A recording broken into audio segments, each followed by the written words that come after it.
kanya ialel na ito sa listahan. Ang mga anghel na ito sa listahan ay ang mga pangalan ng anghel ayon sa araw at buwan ng inyong kapanganakan. Ano kaya ang hatid nila sa mga taong binabantayan nila?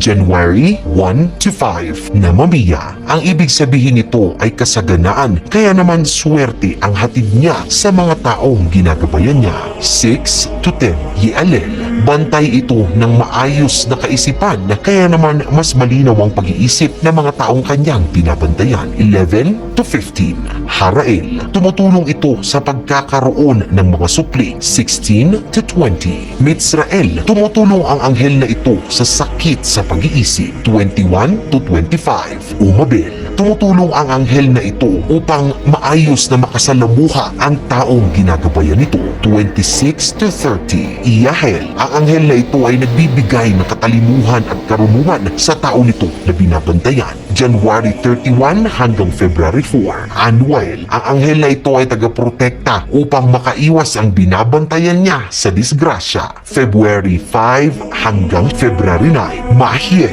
Ang anghel na ito ay tumutulong sa paghahanap ng mga nawawala na mga bagay. 10 hanggang 14 Damibia. Ang anghel na ito ay tumutulong naman sa pag-akyat ng salapi at swerte sa taong kanyang ginagabayan. 15 to 19 Manakil. Ang anghel na ito ay nakapagpapagaling ng may sakit. 20 hanggang 24 Eyael. Ang anghel na ito ay nagpapalabas ng katotohanan, kaya naman mas mabilis ang pakiramdam ng taong kanyang binabantayan. 25 to 29 Habuhya. Ang anghel na ito ay tumutulong sa pagpapayabong maging tao man o kahit na ano na may buhay. March 1 hanggang March 5 Si Rahel. Tumutulong si Rahel upang mahanap ang mga nawawala na mga bagay. 6 hanggang 10 Yamibia. Ang anghel na ito ay nagpapayabong ng espiritualidad ng isang individual. 11 hanggang 15 Hayael. Proteksyon naman laban sa masasama ang hatid na anghel na ito sa mga taong kanyang binabantayan. 16 to 20 Mumia. Anghel na ito ay tumutulong upang magtagumpay ang tao na binabantayan niya. 21 hanggang 25 Behua. Ang anghel na ito ay tumutulong sa bagong pagsisimula ng taong kanyang binabantayan. 26 hanggang 30 Helel. Pagmamahal naman ang hatid na anghel na ito sa kanyang binabantayan. 31 hanggang April 4 Sitael. Matinding proteksyon naman laban sa mga masasamang kaganapan ang hatid ng anghel na ito, lalo na sa taong kanyang binabantayan. April 5 hanggang 9 Elamia. Sinisigurado ni Elamia na laging ligtas ang tao na sa kanya ay itinalaga upang kanya nabantayan. 10 hanggang 14 Mahasya. Pagkakasundo naman at pag-uunawa ang hatid na anghel na ito. 15 hanggang 20 Lehalel. Tumutulong si Lehalel sa pagkakaroon ng bagong kaalaman o bagong pagtuklas ng taong kanya na ginagabayan. 21 hanggang 26 Akaya. Mahabang pagtitiis at pasensya naman ang dala nito sa kanyang tao na ginagabayan.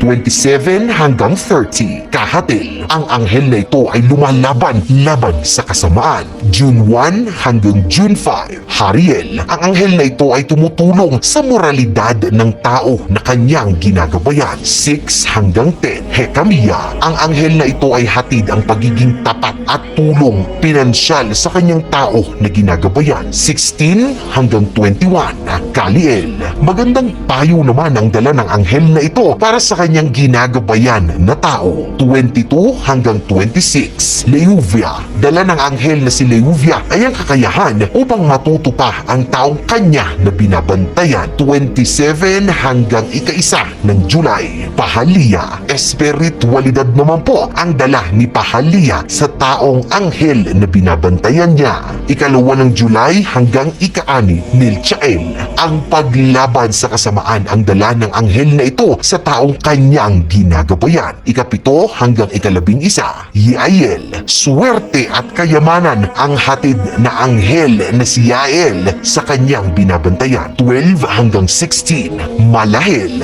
Lunas at paggaling naman ang dala ng anghel na ito sa taong nakatoka sa kanya upang bantayan. 17 hanggang ika-23 Heyuya, kaligtasan naman ng proteksyon ng dala ng anghel na ito sa taong kanyang ginagabayan. 24 hanggang 27, Nithaya, kaalaman at pamamaraan ang hatid nito sa taong kanyang binabantayan. 28 hanggang August 1, Haya, matayog na ambisyon ang hatid nito sa taong kanya na binabantayan. Ika-2 ng Agosto hanggang ika-6, Yiratel, sinusuguro ng anghel na si Riatel na makukuha ng taong kanyang ginagabayan ang tamang hustisya para sa kanya. 7 hanggang 12, si Haya, pinoprotektahan ng anghel na si Haya ang kalusugan ng kanyang tao na binabantayan. 13 hanggang 17, Rayel, pinapalabas ng anghel na ito ang katotohanan kaya mahirap na traidorin ang tao na kanyang binabantayan. 18 hanggang 23, Omael, pinangangalagaan ng anghel na si Omael ang isip ng kanyang ginagabayan na tao laban sa depresyon. 24 hanggang 28, Lekabel, pinatataas ni Lekabel ang antas ng karunungan ng taong kanya na ginagabayan.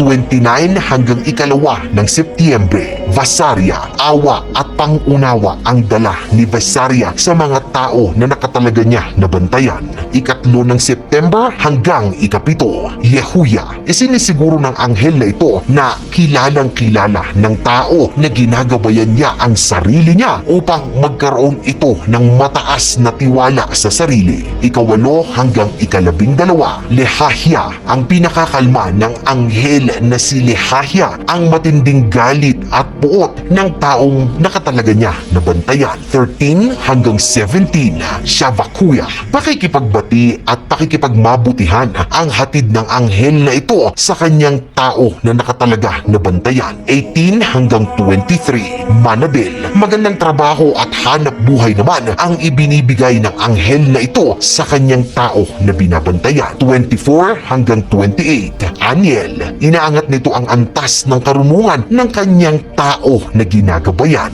29 hanggang October na ikatlo, Hamya, pinatataas ng anghel na si Hamya ang ambisyon ng kanyang tao na ginagabayan. Ika-4 ng Oktubre hanggang ika-8, Rahel, kagalingan naman mula sa sakit ang hatid ng anghel na ito. 9 hanggang 13, Lizel, pag-aalo at pagiging komportable naman ang hatid ng anghel na si Lizel lalo na sa taong ginagabayan niya. 14 hanggang 18, pagtatapos ng kanilang nasimulan ang hatid ng anghel na ito sa kanyang ginagabayan na tao. 19 hanggang 23, Mikael, maigi nito pinoprotektahan ang taong ginagabayan laban sa panganib na maaaring mangyari sa kanya. 24 hanggang 28, Veluya, sinisiguro ng anghel na si Veluya ang ligtas na pupuntahan ng kanyang tao na binabantayan. Ika-29 ng Oktubre hanggang ika-2 ng Nobyembre, Yelaya, tagumpay naman ang dala ng anghel na ito sa taong nakatalaga niya na bantayan. Ika-3 hanggang ika-7 ng Nobyembre, si Halia, determinasyon naman ang hatid ng anghel na ito. Ika-8 hanggang ika-12, Ariel, pagpapasalamat at pagpapahalaga naman ang handog ng anghel na ito sa taong kanyang ginagabayan. Ika-13 hanggang ika-17, Asalia, koneksyong espiritual ang hatid ni Asalia sa mga taong kanyang binabantayan. Ika-18 hanggang ika-12 hanggang ika-22 ng Nobyembre, Mihael, pagpapatawad at muling pagbabalik ng pag-ibig ang hatid ng anghel na ito. 23 hanggang 27, Vahuel, inaalis ng anghel na ito ang sakit na nadarama ng tao na ginagabayan niya. 28 ng November hanggang ika-2 ng December, Daniel, nakukuha ng anghel na ito ang awa at simpatsya para sa taong kanyang ginagabayan. Ika-3 hanggang ika-7 ng Disyembre, Hahasya, binubuksan at inilalabas nito ang lihim na itinatago laban sa tao niya na ginagabayan. Mahirap traidorin ang binabantayan ng anghel na si Hahasya. Ika-8 hanggang ika-12, Imamya, ang anghel na ito ay patron ng mga tao na nabilanggo. 13 hanggang ika-15, 16. Nanael. Tinutulungan ng anghel na si Nanael na mag-focus at mag-meditate ang taong isinugo niya upang bantayan. 17 to 21. Nithiel. Nakatutulong ang anghel na si Nithiel sa pagsulat ng tao na kanyang ginagabayan. Kaya malamang ang mga taong pinanganak ng 17 to 21 ay magaling na writer. 22 hanggang 26. Mebahya. Mabuting kawani naman o mapagkawang gawa ang hatid ng anghel na ito. 27 hanggang ika-31 ng Disyembre. Toyel. Tinutulungan ng anghel na ito ang tao na kanyang binabantayan at ginagabayan upang makamit nito ang tagumpay at matapos nito ang inatang sa kanya na responsibilidad.